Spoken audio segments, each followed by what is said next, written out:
¿Qué tal? Les saluda Ben Kenchin. Bienvenidos a Sin Filtro Electoral, este espacio para conocer las propuestas y las agendas de los partidos que compiten a un puesto de elección popular. En esta ocasión tenemos a candidatos al Congreso de la República. Están con nosotros Emerson García del Partido Todos. ¿Qué tal, Emerson? Buenas, ¿cómo estás? ¿Cómo te va? Gracias por la invitación. Alex Franco del Partido Unidos. ¿Qué tal, Alex? ¿Qué tal? Muy buenas tardes. Muchas gracias por el espacio. Y también Ángel Ramírez del Partido Bien. ¿Qué tal, Ángel? Buenas tardes, un gusto estar acá con ustedes. Comencemos con una primera pregunta. ¿Qué llevan sus respectivos partidos al Congreso de la República? ¿Qué proponen? ¿Cuál es la agenda legislativa que llevan con ustedes de llegar al organismo legislativo? Comencemos con Emerson. Bueno, gracias Benkei. Yo creo que son 4 años de legislatura y hay que hacer una agenda prioritaria, hay que hacer una agenda con la que cualquier partido entraría precisamente como bloque a hacer propuestas concretas y que sean viables. La agenda legislativa de la bancada son 3 ejes primordiales. El primer eje es la reforma política, y esto precisamente es una reforma integral a la ley electoral y de partidos políticos. Yo creo que para nadie es un secreto todo lo que ha sucedido en este proceso electoral 2019 que está por terminar, y precisamente es llevar a la ley electoral y de partidos políticos situaciones y cuestiones que no se pudieron incluir en esta reforma del 2016. Para no robar mucho el tiempo, Benkei, yo creo que lo resumiría en lograr el voto nominal, que es precisamente una lista cerrada desbloqueada, y esto es permitiéndole a los ciudadanos que puedan votar por personas y no por listas. Esto es lo primero. Lo segundo, como parte de una reforma integral, es una revisión del tema de pauta. Creo que haber restringido los medios como estamos ahora, estos espacios deberían de ser mucho más a lo largo del proceso electoral, y creo que fueron limitados por miedo a cómo manejar el tema de la reforma electoral. Te diría que hay una reforma administrativa, y ahí son básicamente dos reformas a leyes que existen. La primera es la ley de servicio civil, y lo que pretendemos es crear una verdadera carrera administrativa, crear verdaderos servidores públicos y terminar con el botín político. Y la segunda en este rubro es una reforma a la ley de contrataciones, que al final todos nos hemos dado cuenta de lo que sucedió por tratar de hacer una reforma a la medida. El Ejecutivo con una camisa de fuerza para poder ejecutar el presupuesto, por traer problemas de corrupción de gobiernos anteriores, incluyendo el presente. Y al final una reforma económica que también iniciando con 2 iniciativas. Una es seguir impulsando la iniciativa que existe, que es la ley de competencia, y la otra, que es algo delicado, porque hablar de empleo desde el legislativo creo que es un poco arriesgado, pero nosotros estamos trabajando en una iniciativa que es la ley de empleo e incentivos fiscales, básicamente. Muy bien. Alex, ¿cuáles son las ideas, propuestas que ustedes llevarían al Congreso de la República de integrar el organismo legislativo? Bueno, pues nosotros, primero que nada, el Partido Unidos lo que representa es el cambio que la población guatemalteca está pidiendo. ¿Y por qué decimos que representamos ese cambio? Porque precisamente la bancada del Partido Unidos va a estar integrada por personas jóvenes, por personas capaces, por personas profesionales, por personas trabajadoras que se han desempeñado dentro de cada uno de sus ámbitos y han sido exitosos. Entre las propuestas que nosotros llevamos principalmente, pues nosotros sabemos que ha habido un gran distanciamiento entre la población y el Estado, y esto se debe a que la ley de contrataciones del Estado pues es muy engorrosa y no ha sabido diferenciar entre las obras que son necesarias, importantes y urgentes contra otras que sí necesitan un mayor grado de fiscalización. Por eso es que nosotros sí representamos ese cambio, porque estamos dispuestos realmente a hacer una diferenciación entre lo que es obra gris y lo que tiene que ser plenamente fiscalizado, y otras obras u otros servicios, como por ejemplo la medicina en los hospitales, también la galleta escolar, y servicios que son de primera necesidad y que no pueden estarse entorpeciendo. La impresión de papeletas es una de esas cosas que son urgentes y que no pueden seguir procesos tan largos cuando ya la tecnología ofrece sistemas en los cuales por medio a través de un celular se pueden acreditar requisitos, escanear documentos y se pueden mejorar las cosas en el tema de ley de contrataciones. Las funciones de la Contraloría General de Cuentas también creemos que se han excedido un poco. Ya muchos auditores pues se han convertido a nivel ministerial, secretarial y municipal en verdaderos extorsionistas de los funcionarios y de los servidores públicos, y lo que van haciendo ellos es tratar de cumplir una serie de requisitos que no tienen ningún beneficio para la población. Queremos hacer una Contraloría y queremos desde el Congreso hacer una nueva ley para la Contraloría General de Cuentas que lo que se encargue es de fiscalizar la calidad del gasto, en qué se está utilizando el presupuesto que los y las guatemaltecos pagamos a través de nuestros impuestos. Y también una ley de servicio civil, ya que la actual Oficina Nacional de Servicio Civil es totalmente inoperante, cuesta mucho crear plazas, hay plazas desfinanciadas, ya se ha tenido que utilizar mucho el renglón 029 y esto sí nos va a generar un problema a futuro. Nosotros sabemos que las personas que tienen nuestra edad y que ahorita están trabajando bajo el renglón 029, cuando lleguen a la tercera edad y a los 60 años no van a haber aportado nada a su seguridad social y dentro de 30 o 40 años vamos a empezar a tener serios problemas. Esa es la visión de los candidatos del Partido Político Unidos. Sabemos que hay cosas urgentes que tenemos que empezar a trabajar, pero no podemos también dejar de pensar en el futuro para nos y nuestras hijas.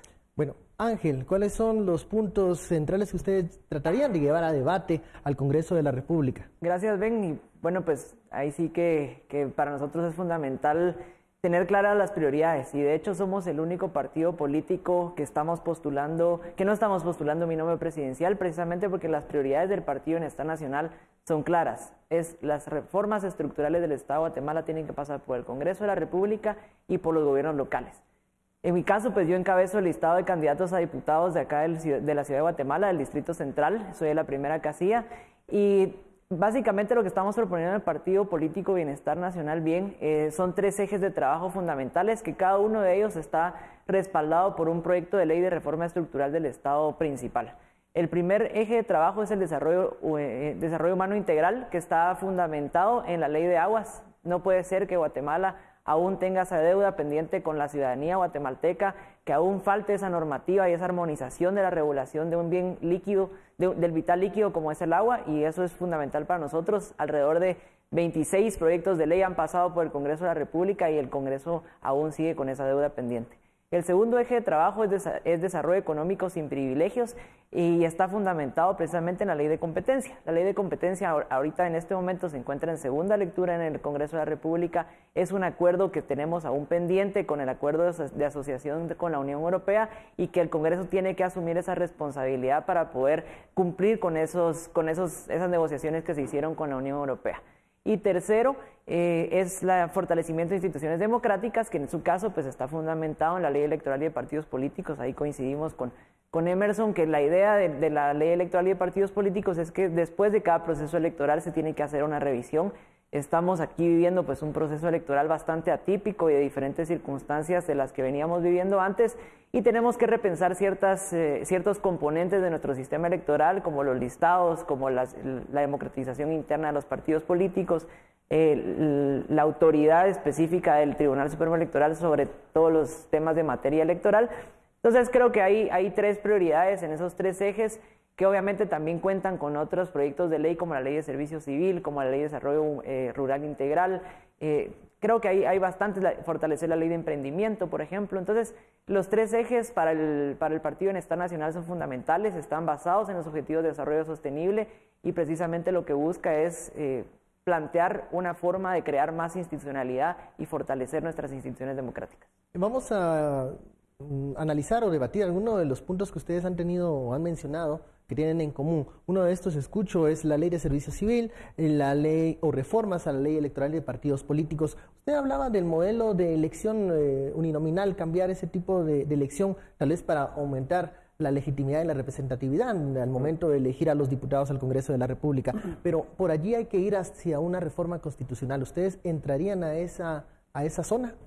Bueno, lo he comentado en algunos otros espacios. Nosotros estamos convencidos que para poder lograr la reforma que permita el voto uninominal no es necesario ir a una reforma constitucional. Eso es fácil de determinarlo si leemos el dictamen de la Corte de Constitucionalidad. Precisamente en el dictamen referente a la reforma en el caso de crear la lista cerrada desbloqueada, es decir, voto uninominal o voto preferente, la Corte de Constitucionalidad fue clara al decir que sí era democrático y sí era viable y posible pero que el problema, Benkei, y lo dejó bien claro la Corte de Constitucionalidad, era la fórmula. Y para nadie se escapa de que es una realidad que en el momento que se tomó esa decisión en la Comisión de Asuntos Electorales, precisamente quien la presidía hizo una fórmula con trampa. Yo tuve la oportunidad, y me imagino que otros colegas abogados o asesores legislativos tuvieron la oportunidad de estar en esas mesas y se dieron cuenta que la idea era buena, pero la mandaron precisamente con una fórmula que no beneficiaba el voto preferente, sino al final resultaba beneficiando a la casilla 1 o a la casilla 2. Y entonces en realidad no se daba. ¿Qué te quiero decir con esto? Primero, respondiendo a la pregunta inicial tuya, es suficiente con reformar la ley electoral de partidos políticos. No hay que ir al ámbito No hay que ir al ámbito de una reforma constitucional. Pero en el caso de los subdistritos, que creo que también es necesario porque puede hacer un buen approach en el sentido de decir, vamos a tener listas abiertas, pero al mismo tiempo vamos a tener subdistritos. Allí sí tendrían que ahí sí tenemos que ir. El análisis de la bancada, sí, precisamente es necesario, y te diría que sí iríamos perfectamente a una reforma constitucional. ¿Por qué no se peleó más el tema de los listados? Entonces, si no había necesidad de ir a una reforma constitucional desde el Congreso de la República para esta elección, ¿no dio tiempo? Te cuento, no, sí se peleó. De hecho, el tema en la Comisión de Asuntos Electorales fue que en la comisión pasa el dictamen ya con el articulado, y es entonces en el pleno que se toma la decisión a través de los votos. Pero las reformas que se hicieron, de hecho, de parte de nuestra bancada existe un voto razonado en el que decimos de que no estamos de acuerdo con la fórmula y proponemos, ¿por qué no decirlo?, una fórmula que había presentado CACIF. En ese tiempo precisamente lo estaba haciendo el colega abogado Philip Chicola, y él la presenta y coincidimos junto con él y 2020, que es otra entidad, es un tanque de pensamiento, y teníamos la misma fórmula, que cuando tú hacías los ejercicios resultaba que sí beneficiaban al votante, es decir, al votado por el ciudadano. Es decir, aunque fueras en el quinto lugar, si tú tenías más votos, por lo menos más del 35%, tú podías entonces aspirar, si el partido tenía una curula, a entrar antes del casilla 1, 2 o 3, no importando en qué posición fueras. En los cambios de la pauta, ¿cuáles serían los puntos que ustedes mencionarían de llegar al Congreso de la República o que buscarían modificar? Yo te digo la verdad, después de la experiencia que tuvimos en este proceso electoral, que estamos a 7 días y medio de terminarlo, o sea, 12 horas del próximo viernes se acaba la campaña electoral y 36 horas después estaremos ya en el día de las elecciones. Yo te diría que el tema de la pauta primero liberaría las redes. Tuvimos, si ustedes estuvieron atentos al proceso electoral y a las campañas de los diferentes partidos, incluso hay sanciones de 250,000 quetzales para los partidos que no respetaron las pautas en las redes sociales. Yo la liberaría. O sea, por un lado el Tribunal Supremo Electoral te dice que no puedes pautar con las redes sociales, pero por otro lado te dice que él no te va a conseguir pauta, porque es imposible. Twitter, Instagram y Facebook no lo puedes hacer a través del Tribunal Supremo Electoral. Yo liberaría las redes sociales totalmente, y el caso de los medios de comunicación, sí tenemos algunas reservas, tenemos bajo estudio el tema de los medios de comunicación, porque el espíritu de regular las pautas de los medios de comunicación fue precisamente evitar que los grandes medios fueran acaparados por un candidato y que el tema económico entonces superara y pusiera en desventaja a los demás partidos políticos. Entonces, yo creería que debería de ser dejar la parte en la que los medios de comunicación tienen que pautar con el Tribunal Supremo Electoral, pero primero eliminaríamos ese famoso 10%, Benkei, que obligaba a los medios de comunicación a bajar los costos que tienen normalmente en el mercado. Y segundo, no haría una lista de registro. Diría, puede pautar el partido político con el medio que quiera y tener un tope en cuanto al tema económico, hasta donde tú puedes pautar en cada medio. Y el tercero sería también dejar libres las vallas. O sea, me parece, lo único positivo de no integrar las vallas fue la contaminación visual, que yo creo que para todos los ciudadanos fue positivo, pero al final es difícil dar a conocer a un candidato o a muchos candidatos si no tener los medios informando al ciudadano. ¿Por dónde irían reformas a la ley electoral y de partidos políticos, ya con la experiencia de 2019? La ley electoral y de partidos políticos creo que se divide ahora en dos grandes fases. El tema del financiamiento y la fiscalización del financiamiento, así como también la fase de las elecciones. En el tema del financiamiento y la fiscalización de este financiamiento, nosotros estamos completamente de acuerdo. Sin embargo, con el tema de los medios, nosotros consideramos de lo que se debe hacer es llegar a un acuerdo precisamente con los grandes medios de comunicación de Guatemala y ponerse de acuerdo con el tribunal en cuánto sería la pauta que se puede dar. Porque ahorita prácticamente lo que dijeron fue, se les va a pagar un 20% de lo que ustedes cobran. De cada 100 quetzales les vamos a dar 20. Entonces los medios con toda la razón dijeron, así el negocio no me sale y yo no me inscribo. Entonces lo que se tiene que hacer a partir de ahora es precisamente llegar y obtener un acuerdo entre los medios de comunicación y el Tribunal Supremo Electoral para establecer una pauta que sea justa, para no entrarle a hacer muchos retoques a la ley electoral y de partidos políticos, porque lo que va a pasar si nos metemos a eso es que van a venir los mismos de siempre y van a querer volver a tocar cosas que ya con las cuales la población está contenta y está agradecida. Sin embargo, en la ley electoral y de partidos políticos se tocó mucho el tema del transfugismo y tenemos a un montón de diputados tránsfugas inscritos, ¿sí? Y eso no lo puede negar la población. Bueno, y se es sigue un tema viendo. también que hay que preguntarle al Tribunal Supremo Electoral. Exactamente. Bueno, ahora con lo del tema de la elección... Vamos a la pausa y regreso con más de las respuestas del candidato Alex. Volvemos luego del corte. Continuamos en Sin Filtro Electoral en esta conversación con los candidatos a diputados al Congreso de la República, conociendo cuáles son algunas de las ideas que ellos llegarían a proponer de integrar ese alto organismo. Estamos hablando de modificaciones, actualización a la ley electoral y de partidos políticos. Era Alex Franco el que estaba mencionando algunas ideas. Continuamos. ¿Qué otras cosas hay que analizar, discutir de la LEP? Muchas gracias. Miren, aparte de tenemos que dotar de más recursos al Tribunal Supremo Electoral. Realmente lo que se hizo fue prácticamente acortar el tiempo de campaña, por eso es que ahora todos creemos que estamos en unas elecciones totalmente judicializadas. Siempre han habido acciones judiciales dentro de los procesos electorales, tal vez en este un poco más que en los anteriores.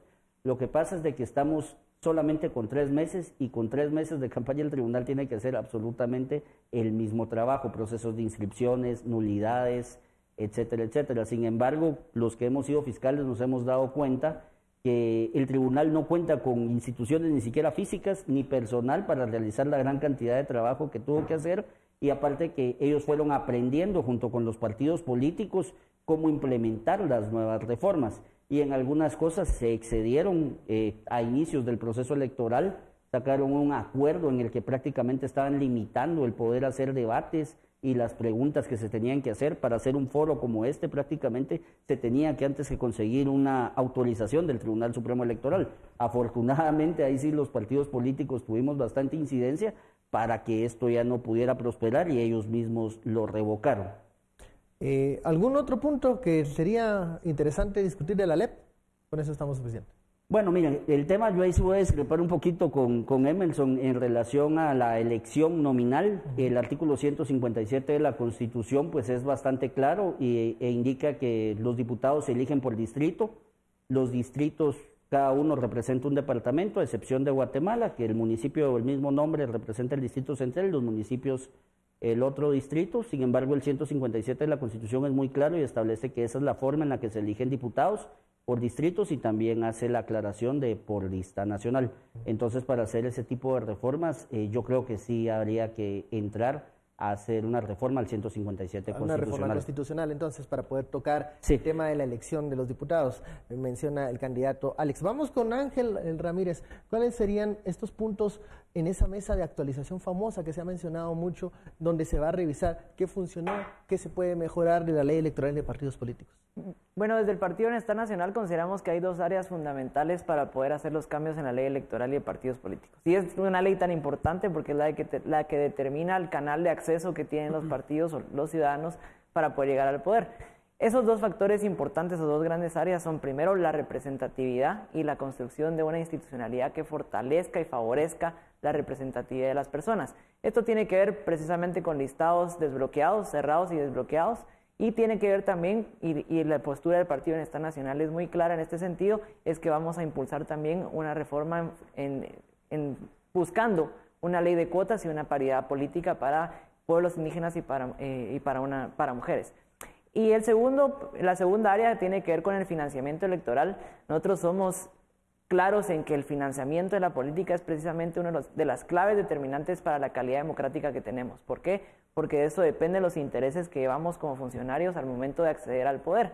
Y eso es precisamente lo que necesitamos, obviamente, fortalecer a través de la fiscalización, pero nosotros somos bastante claros en una propensión más hacia un lado de financiamiento con predominancia de lo público, por sobre el financiamiento privado. ¿Por qué? Porque es precisamente ahí donde empiezan a existir los conflictos de interés por parte de los funcionarios que son electos, es ahí donde empiezan a gestionarse intereses previo a la llegada al poder, y creo que es ahí donde precisamente se terminan por pervertir los intereses de la participación política de los partidos políticos. Aun cuando estos partidos políticos no tienen tal grado de institucionalidad, cuando son permeados por financiamiento electoral, ya sabemos de las reformas que sucedieron en esta presente legislatura, pero que tienen que ver con el conflicto de interés que un financista puede tener para un partido político, creo que esa parte es fundamental. Entonces nosotros tenemos una claridad de una predominancia, siempre un modelo mixto de financiamiento electoral, pero con una predominancia del financiamiento público. Quiero hacer dos preguntas de la propuesta que menciona Ángel, que se debe de modificar o por lo menos discutir. Cuotas para participación de mujeres e indígenas, ¿a favor o en contra, Emerson? A favor de la cuota, a favor de paridad de mujeres. Paridad de mujeres. Alex.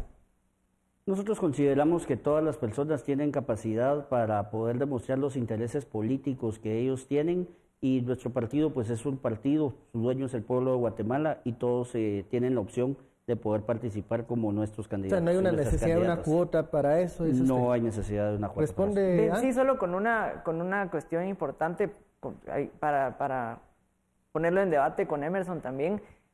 Hay una diferencia fundamental entre la cuota y la paridad, porque tenemos que pensar en que, digamos, hay modelos mixtos que tienen solamente cuota o que tienen solamente un porcentaje de cuota, y hay otros modelos que tienen paridad, que sería 50-50 por parte de hombres y mujeres, y alternabilidad también, que tiene que ver con poner a las personas intercaladas en los listados, ¿no? Entonces, tal vez solo para ampliar esa respuesta, si es cuota específicamente de un porcentaje o si es paridad y si es alternabilidad también. En el caso de la propuesta de bien, ¿sería una cuota o esa paridad o alternabilidad? Es paridad política y alternabilidad.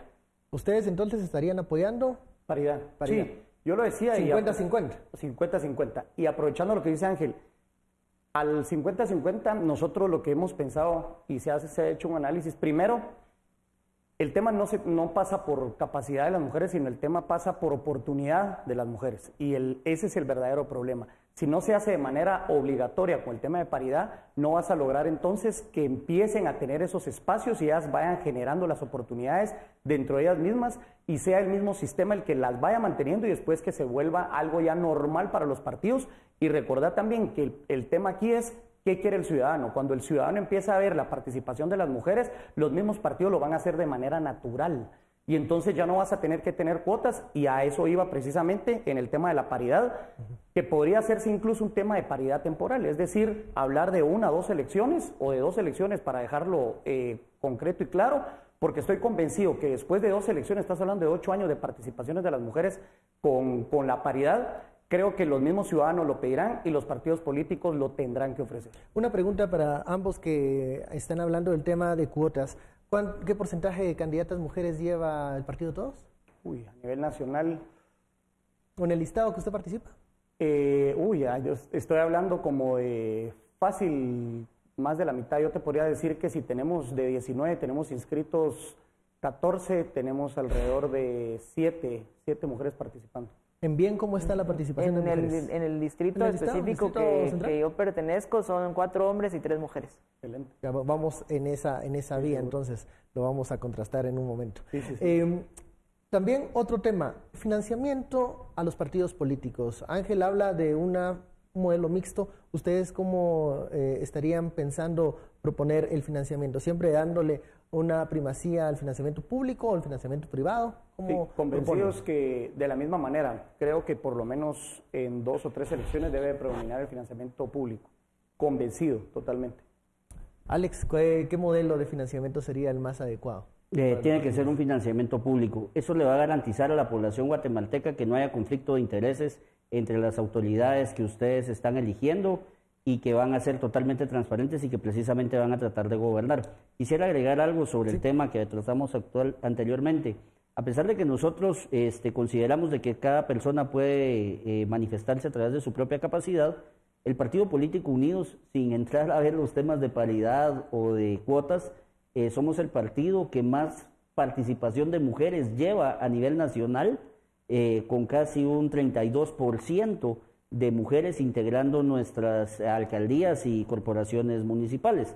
Eso para que la población pueda ver que sin necesidad de existirlo, los partidos pueden abrir las puertas para que sean los mejores y las mejores guatemaltecos quienes participen. Tiro, lanzo una pregunta para los tres. ¿Cómo ambos, bueno, todos han manifestado su interés en el tema del financiamiento público? ¿Cómo se le va a vender a la ciudadanía este tema cuando muchas veces dicen por qué mis impuestos van a financiar partidos políticos? Comenzamos por Ángel. Yo creo que, y ahí coincido con Alex, que es un tema de garantía también de la gestión de intereses. Yo creo que el problema es que cuando un partido político tiene un financiamiento predominantemente proveniente de lo privado, es cuando terminan por gestionarse más intereses y llegar más condicionado al momento de ejercer un cargo público.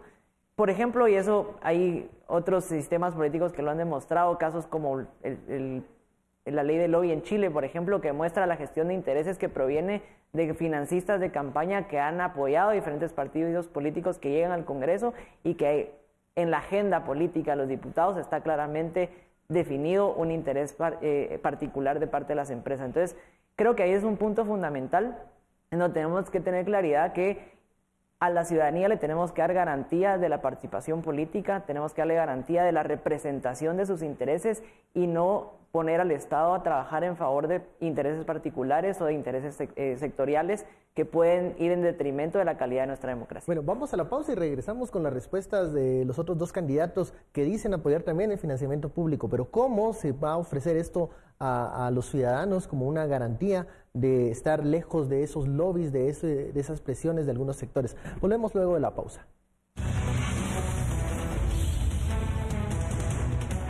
Regresamos a Sin Filtro Electoral. Estamos conversando con los candidatos a diputados al Congreso de la República del partido Vientos y Unidos. Hablábamos en el bloque anterior sobre el tema del financiamiento a los grupos políticos. ¿Qué conviene más al Estado? ¿Un financiamiento público o un financiamiento privado con reglas claras? De eso estamos hablando y Emerson tiene momento para responder. Gracias, Benkei. Yo precisamente ahorita quisiera aprovechar para referirme a lo que está sucediendo en la política nacional. Pocas veces he experimentado esto a nivel de campañas electorales, es decir, previo a entrar a una legislatura, vamos a entrar a la 9ª legislatura, y yo creo que es donde más acuerdos he visto entre partidos políticos. Independientemente de que cada quien trae su agenda, he visto que los puntos torales, los más importantes, los que más benefician a la ciudadanía, creo que hay bastantes acuerdos. Incluso ha sucedido entre los partidos que hemos defendido, como ya decía Alex, los posicionamientos de los partidos en beneficio de los votantes ante el Tribunal Supremo Electoral, eso se ha visto reflejado también en las agendas. Y ya lo decías tú, Benkei, el tema del financiamiento público, pues es algo que compartimos los tres. Y yo te voy a decir que esto pasa por el tema de confianza. Tenemos que aprovechar los primeros 3 meses de legislatura, si el votante así lo quiere y estaremos los tres o quienes estemos o quienes estén. Yo te diría que tenemos que aprovechar los primeros 3 meses en la 9ª legislatura y hacer los cambios de fondo. Hay que recobrar la confianza, que precisamente es lo que tú preguntas, hay que recobrar la confianza del guatemalteco, del ciudadano, y decir, bueno, sí, creo que sí podemos volver a confiar en el Congreso de la República y hacer las reformas de fondo que el país necesita. Así es como yo creo que vamos a poder venderle al ciudadano un financiamiento, porque como tú bien lo dijiste, para nadie es un chiste, para nadie es agradable decir, bueno, ahora resulta que los impuestos vamos a tener que financiar a los partidos políticos. Y el Ejecutivo también tendrá que hacer su parte, precisamente haciendo una buena ejecución, que ahí es donde viene nuestra labor como legisladores en el tema de fiscalización. Así vamos a lograr tener la confianza de la gente para que no sientan en realidad como un peso el tema del financiamiento público. Alex. Muchas gracias. Bueno, vean, lo que pasa es de que no es casualidad que siempre sean los mismos los que se estén postulando y que únicamente se vayan camuflajeando con otros partidos políticos y con otros colores. Esto sucede porque los financistas históricamente desde el año 85 han seguido siendo los mismos y son los que siguen patrocinando a las mismas personas.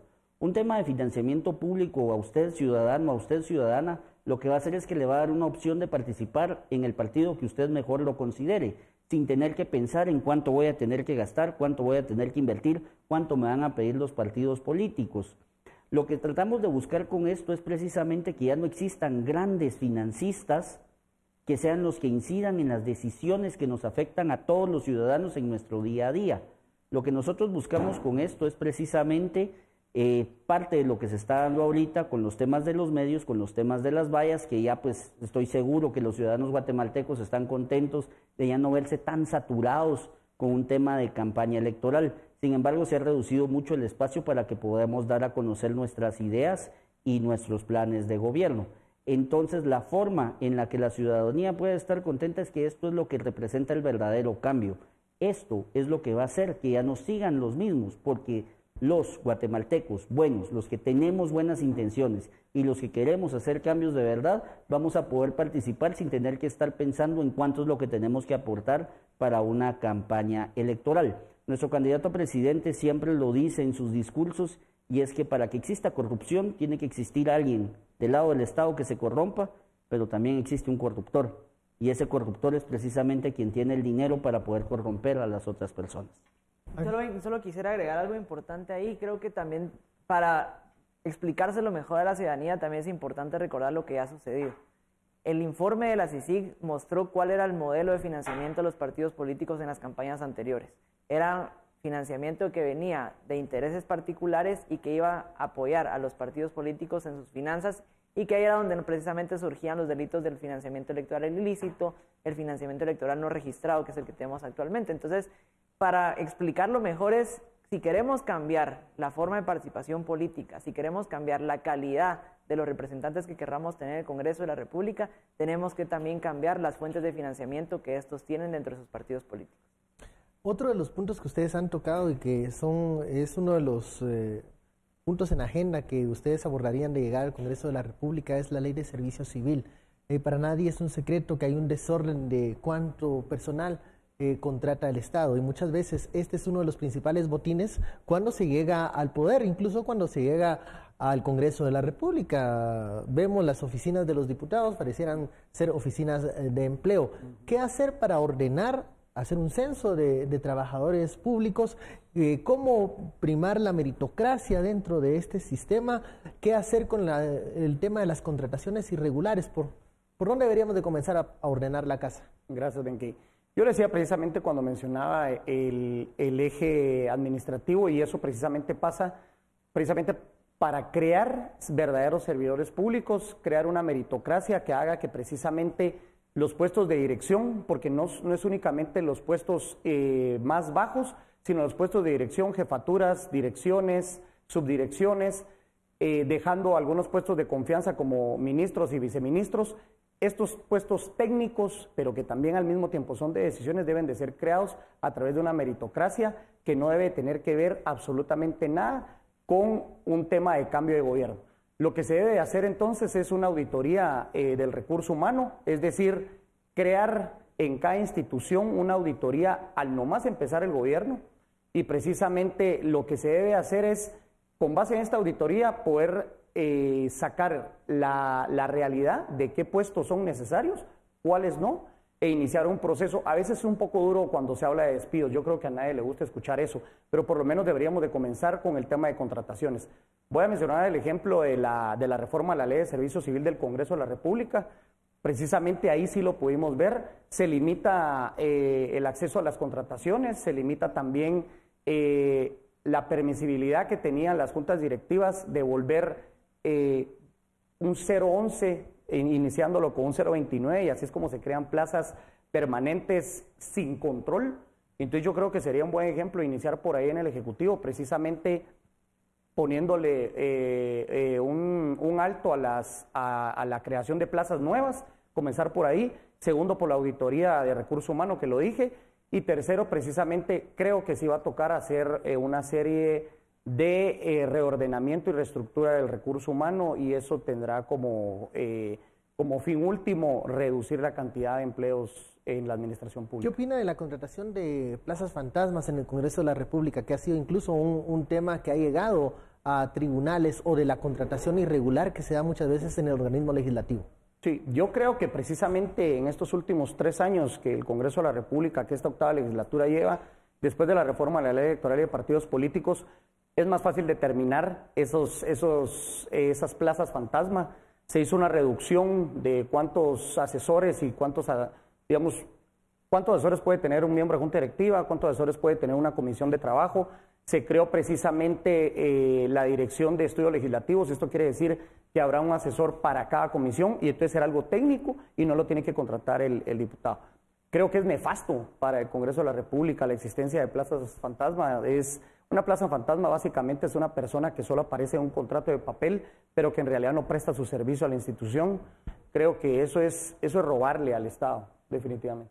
Alex, ¿cuál es su opinión o qué comentario tiene acerca de cómo debe ser esta ley de servicio civil y cómo frenar también la contratación de plazas fantasmas en el Congreso de la República? Gracias. Bueno, primero tenemos que empezar porque cada organismo del Estado tiene su propia ley de servicio civil. Yo cuando hice referencia a la ley de servicio civil me refería precisamente a la ley de servicio civil del organismo ejecutivo, porque la del legislativo acaba de ser reformada. Creo que es una ley que sí está tratando de mermar un poco este tema de las plazas fantasmas, estableció un tope para el salario de las personas que trabajan en el Congreso de la República, también normó el tema del aumento del 10% salarial que se daba año con año y el tema de los familiares. Sin embargo, para nadie es un secreto que el tema del Estado se ha volvido en campañas clientelares. ¿A qué me refiero con esto? Y es que en Guatemala tenemos un problema y es que hay tan poca inversión privada y se genera muy poco trabajo que el gran empleador se mira como que si fuera el Estado de Guatemala. Todos buscan una plaza. Todos buscan una plaza, todos quieren apoyar un candidato, pero cuando llegues ahí me das chance vos. Ahí me ayudas. No necesariamente tiene que ser una plaza fantasma. Hay gente que tiene la intención de llegar a trabajar y de cumplir para ganarse su salario o su sueldo. Sin embargo, la realidad es que existen y han existido plazas fantasmas. Exactamente. Eso existe y va a seguir existiendo. Miren, a mí realmente cuando me enteré lo del censo que estaban haciendo en este gobierno para determinar cuántas plazas y cuántas personas habían en el gobierno, yo creo que no lo terminaron de hacer. Me pareció un verdadero chiste. O sea, eso a mí me parecía algo tan sencillo como llamar a los ministros de Estado, a los secretarios, cuántas personas tenés contratadas, cuántos hay 011, cuántos 022, cuántos 021, cuántos 029, y hacer una sumatoria de eso. Pero nos tardamos más en hacer el censo de los servidores públicos que en hacer el censo nacional. Imagínense el descontrol que existe en eso. La Oficina Nacional de Servicio Civil está llamada a ser una gran oficina de recursos humanos del Estado. Y lo que tenemos que hacer es que cada 4 años se van a ir cambiando los funcionarios, las personas que ocupan un cargo de elección popular, pero los mandos medios, directores, subdirectores, jefes y las personas operativas de cada uno de los ministerios deben de continuar, porque ellos son los que conocen administrativamente el trabajo que se tiene que hacer y cómo administrativamente orientar las nuevas políticas que cada funcionario lleve a las dependencias que va a ocupar. Bueno, vamos a la pausa, regresamos con la respuesta de Ángel. ¿Qué cambios se deben hacer o cómo debe definirse esta ley de servicio civil y cómo detener ya el tema de las plazas fantasmas? Volvemos luego de la pausa.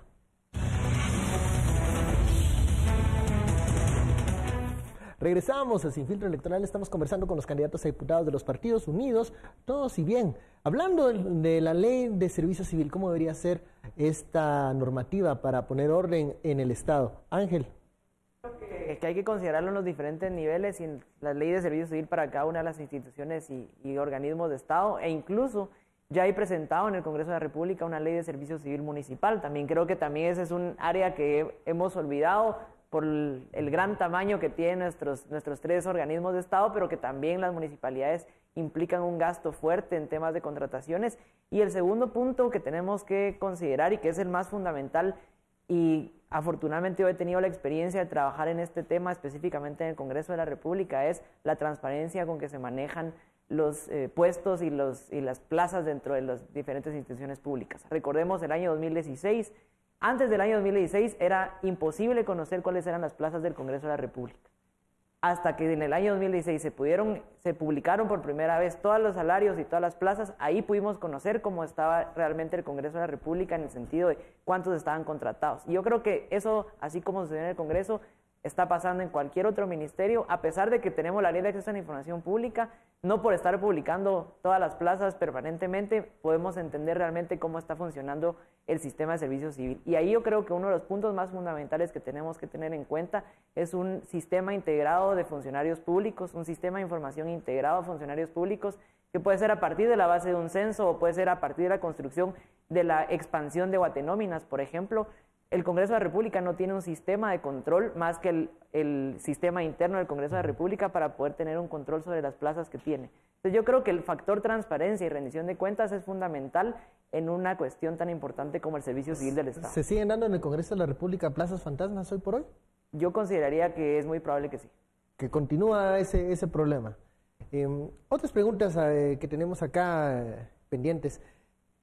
Del partido Todos, usted va por el partido Todos para el Congreso de la República, pero ese mismo partido ha sido señalado, por ejemplo, por la candidatura del diputado Vico. ¿Cómo responde usted a esos señalamientos, Emerson? Bueno, yo creo que para nadie es secreto, el tema penal es personalísimo, es de conocimiento público, le ha sido señalado por unos aspectos que tuvo que resolver hace muchísimos años. Lo que llama mucho la atención es, no entiendo por qué vienen los señalamientos, si la elección pasada en el 2015 precisamente ya era también algo que había sucedido para ese momento de las elecciones y son los mismos señalamientos elección tras elección. Yo lo decía hace 4 años y lo repito ahorita con la misma solvencia y precisamente como abogado.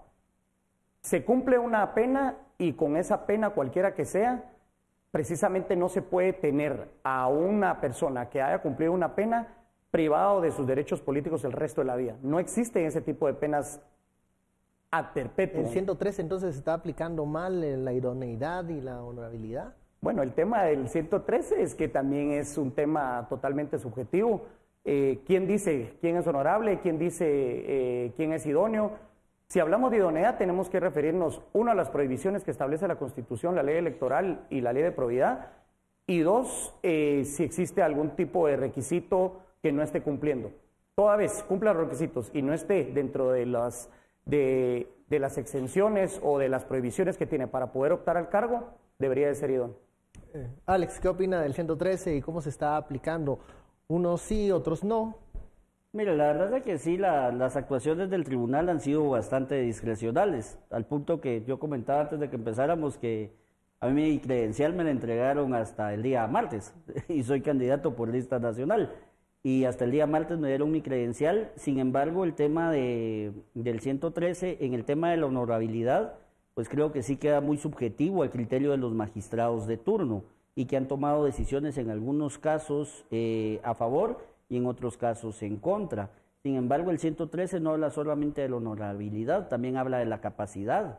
Y el registro de ciudadanos estuvo inhabilitando a mucha gente que ha trabajado en el Estado, no que está trabajando actualmente, pero que sí ha trabajado bajo distintos renglones y no los dejó participar. Entonces, quieren aplicar la honorabilidad porque es lo que los hace sobresalir, pero no tomaron también en cuenta el tema de la capacidad. El 113 constitucional habla de las dos cosas y entonces el tribunal realmente hizo caso omiso al texto completo y solamente estuvieron aplicando en algunos casos criterios de honorabilidad y en otros casos no. Sin embargo, tenemos que estar muy conscientes. Las personas que han cometido errores en su vida, como los cometemos todos, porque todos podemos haber cometido algún error, sin embargo hay unos errores más graves que otros y los más graves se catalogan como delitos y las personas que han confesado, que han cometido delitos en contra de la administración pública, en contra de la seguridad, porque un delito de narcotráfico es un delito que atenta contra la seguridad de todos. Entonces estas personas obviamente no pueden postularse a dirigir cargos, a dirigir instituciones estatales. Eso es algo muy obvio y no podemos permitir como guatemaltecos que sean personas que han sido condenadas por delitos quienes estén dirigiendo los destinos de nuestra nación. Ahí difiere usted con Emerson entonces, en ese punto. Sí. Ángel, para el Partido Bien, bueno, uno de los personajes que ha estado alrededor del Partido Bien es el expresidente Alfonso Portillo, que también intentó en la anterior oportunidad y en esta participar como candidato al Congreso de la República y el Tribunal Supremo Electoral dijo no. ¿Cómo responden ustedes? Bueno, ahí es una prueba evidente de la falta de institucionalidad que tenemos, ¿no? Creo que es esa debilidad institucional con la que aplica el Tribunal Supremo Electoral un término como idoneidad, por ejemplo, y la desigualdad con que lo aplica ante los diferentes candidatos es parte fundamental del por qué estamos en una democracia tan poco institucionalizada, ¿no? Yo creo que esa es la parte más fundamental. La igualdad ante la ley es un principio fundamental del Estado de Derecho. y así como se le aplica una ley a una persona por un caso muy parecido, se le debiese aplicar también a otra persona. Y yo creo que ahí es donde el Tribunal Supremo Electoral está jugando con ese principio de igualdad ante la ley. Es un principio universal del derecho, la igualdad ante la ley, y creo que el Tribunal Supremo Electoral jugó un poco con ese mecanismo. Y conforme a lo que decía Alex, creo que tenemos una oportunidad en temas, por ejemplo, de la ley de muerte civil, por ejemplo, los delitos contra la administración pública, sí pueden inhabilitar a funcionarios a volver a participar en cargos públicos. Pero no existe en Guatemala aún más allá de la ley de probidad, que ya tiene ciertos criterios de 5 años más o menos de inhabilitación especial también.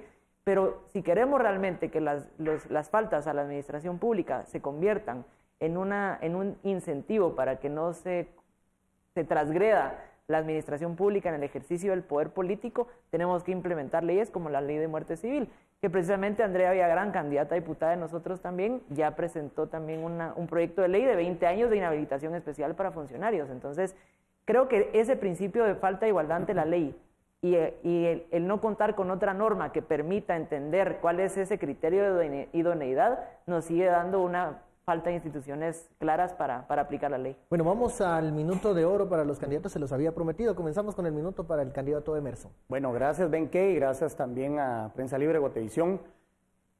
Yo lo primero que diría es, vamos a votar este 16 de junio, vean por quién van a votar, revisen las redes sociales, revisen los periódicos, revisen cualquier medio de comunicación que tengan a la vista, más en lo local.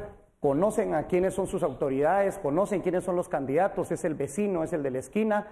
Revisen quiénes son los candidatos, piensen su voto y ahora más que nunca piensen en el voto de los diputados al Congreso de la República. Creo que en estos últimos 3 años se pudo determinar y se pudo visualizar cuál es el peso que tiene un diputado dentro del Congreso de la República y por eso los invito a que voten por el partido Todos, por los diputados de la bancada Todos y precisamente evalúen, hay muchas herramientas ahora. ¿Cuál es nuestra ideología? Somos centrohumanistas y al final voten por el candidato de su preferencia, voten por quien ustedes consideren que puede representarlos en el Congreso de la República, voten por el partido Todos. Alex, un minuto, por favor.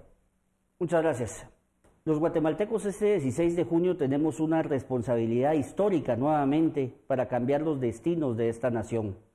Hemos estado pidiendo verdaderos cambios. Hemos estado pidiendo una reforma al sistema político. Estamos cansados ya de la corrupción, de que los mismos continúen. El Partido Unidos es la verdadera respuesta a esa demanda de la población, porque no van los mismos candidatos de siempre, porque no contamos con un financiamiento desmedido. Simplemente por eso, revisen los perfiles, las biografías, los currículums de todos y cada uno de nuestros candidatos en nuestras redes sociales. Porque nosotros estamos aspirando a un cargo de elección popular que dentro de los siguientes 4 años se va a convertir en un trabajo para nosotros. Y es por ello que para iniciar y pedir un trabajo, lo que nosotros hacemos es presentar nuestro currículum a la población guatemalteca. Hagámoslo unidos. Ángel, su minuto, por favor. Bueno, yo creo que durante estas últimas 2 legislaturas se ha demostrado que hacer las cosas bien realmente es una cuestión que depende de la voluntad de los diputados por hacerlo.